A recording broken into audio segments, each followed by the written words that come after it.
खेमे के खंभों में हीरे मोती जड़े हैं,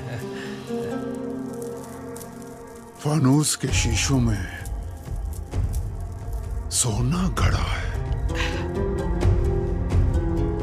ऐसी ऐसी चीजें तो खुद बादशाह आदिल शाह के पास भी नहीं है। नाईक जी, आम्ही हिरोजी इंदलकरांना बोलवून धाडलंय जी. त्यांच्याकडून एक उत्तम शामियाना उभारून घ्या जी. आणि पाहता क्षणी आश्चर्यानं आणि मत्सरानं खानाला चक्कर येईल इतका सोन्या चांदीनं तो मढवून टाका. त्यानं तो अस्वस्थ होईल, त्याची एकाग्रता ढळेल. जी धनी, पर एवढं सोनं नाणं म्हणजे? अहो काकांनी खानाच्या फौजी बाजारातून जे जवाहीर आणले ते कशासाठी? पंत, हम आपसे बात